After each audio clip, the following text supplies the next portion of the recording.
तो I am my own girlfriend episode 2 की शुरुआत होती है और हमें दिखाया जाता है हमारे बंदे के स्कूल को, सॉरी मतलब हमारे बंदे के स्कूल को, जहाँ पे सारे बंदे कह रहे थे ये लड़की कौन है, मैंने कभी भी हमारे स्कूल में इतनी खूबसूरत लड़की को नहीं देखा है। और हमारे बंदे के दूसरे साइड से भी बंदे कह रहे थे सच में ये लड़की कितनी खूबसूरत है, मैं इसके साथ एक बार जरूर डेट करना चाहूंगा। और एक दूसरा बंदा तो हमारे बंदे का फोटो भी ले रहा था, लेकिन हमारा बंदा इन सबको इग्नोर करते हुए अपने रास्ते जा ही रहा था कि तभी उसके सामने एक लड़का आ जाता है और कहता है, हेलो मिस, आपसे मिलकर अच्छा लगा, मेरा नाम लू रेंजिया है, अगर आप बुरा ना माने तो क्या आप मुझे आपके बारे में थोड़ा बता सकते हैं। और लू रेंजिया को देखने के बाद हमारा बंदा अपने मन में कहता है अब ये कौन है। और फिर हमारा बंदा लू रेंजिया से पूछता है कि तुम्हें मुझसे कुछ चाहिए। तो लू रेंजिया हमारे बंदे का हाथ पकड़ के सीधा हमारे बंदे को प्रपोज मार देता है, जिसे देखने के बाद हमारा बंदा बिल्कुल हिल जाता है और उसे कुछ समझ नहीं आता कि उसके साथ क्या हो रहा है। और फिर हमारे बंदे को याद आता है कि वो अब लड़का नहीं है, एक लड़की में बदल चुका है और इसका मतलब स्कूल के सारे सिंगल लौंडे अब उसके पीछे पड़ने वाले हैं। जिसके बाद हमारा बंदा कुछ देर शांत रहता है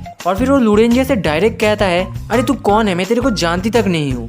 तो लू रेंजिया कहता है नहीं लेकिन, और लू रेंजिया आगे कुछ कहता है उससे पहले हमारा बंदा उससे कहता है तू रैंडमली कहाँ से आता है और आके मेरे को प्रपोज कर देता है, क्या तू लोगों से इस तरीके से मिलता है, क्या तेरे पास दिमाग नहीं है। और फिर हमारा बंदा उसे बहुत गालियां भी देता है और फिर कुछ देर के बाद हमारे बंदे का मुका स्टॉक खत्म हो जाता है तो वो वहाँ से निकलने लगता है। लेकिन लू रेंजिया इतनी गालियां खाने के बाद भी उसका पेट नहीं भरता, वो थोड़ा सा आगे जाके कहता है एक बार पीछे मुड़ के देख। लेकिन हमारा बंदा पीछे नहीं मुड़ता और वो अपने रास्ते जाने लगता है और लू रेंजिया भी अपने दोस्तों के पास चला जाता है। और लू रेंजिया उसके दोस्तों के पास पहुंचते उसके सारे दोस्त उससे पूछते हैं अरे अरे लड़की ने क्या बोला।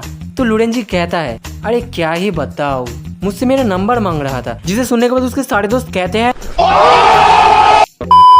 और फिर हमें क्लासरूम के अंदर का सीन दिखाया जाता है जहाँ पे एक लड़का फोन में बनीगल का फोटो देख रहा था और वो फोटो देखते देखते अपने दोस्त से कह रहा था तुम्हें इतना सेक्सी सा बनीगल का फोटो कहाँ से मिला। तो उसका दोस्त कहता है अरे ये तो कुछ भी नहीं है, जरा स्क्रॉल करके तो देखो, इससे भी ज्यादा सेक्सी मिलेगा तुम्हें। और फिर वो बंदा उसके कान के पास आके कहता है जब मैं अगली बार वहाँ पे जाऊंगा अगर तुम मुझे ज्वाइन करते हो तो तुम्हें वहाँ पे असली वाला देखने को मिलेगा।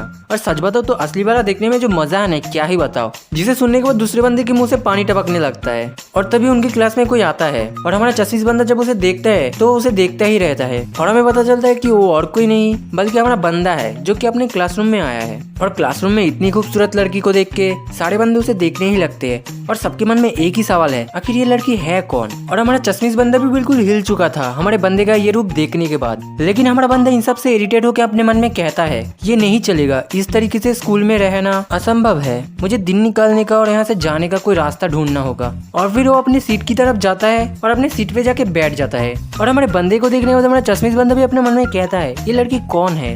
और हमारा बंदा अपने मन में कहता है मैंने एक्सयूमो को इग्नोर किया, पता नहीं मैं उससे बात कैसे करूंगा और मैं उसे अपने बारे में बता भी तो नहीं सकता कि मैं एक लड़की में बदल चुका हूँ। और ये सब बातें सोचते सोचते ही हमारा बंदा एक्सयूमो की तरफ देखता है एक बार, तो एक्सयूमो को लगता है कि बंदी पट गई। और एक्सयूमो हमारे बंदे की तरफ घूम के कहता है हेलो मिस, क्या आप किसी में स्पेशल कुछ ढूंढ रही है, अगर आप ये बात किसी से छुपा के रखना चाहते हैं तो हम किसी दूसरी जगह पे जा सकते हैं जहाँ पे कोई भी नहीं होगा। जिसे सुनने के बाद हमारा बंदा एक्सयूमो से कहता है सच बताओ तो मुझे इन सब चीजों में कोई इंटरेस्ट नहीं है। और तभी उनके सामने एक बंदा आता है जो अपने आप को क्लास का सेक्रेटरी बताता है और वो हमारे बंदे से कहता है मिस अगर आपको कुछ भी जरूरत हो तो आप मुझे बता सकते हैं। और तभी उसके पीछे से क्लास के सारे बंदे उसकी तरफ आने लगते हैं और इतने सारे बंदे को अपनी तरफ आते देख हमारा बंदा भी घबरा जाता है और क्लास के सारे बंदे एक्सयूमो को हटा देते हैं, जिसकी वजह से एक्सयूमो भड़क जाते हैं सारे बंदे के ऊपर। और यहीं पे एपिसोड 2 खत्म तो नहीं होता लेकिन मैं खत्म करता हूँ। तो मिलते हैं किसी नेक्स्ट वीडियो में, तब तक के लिए बाय।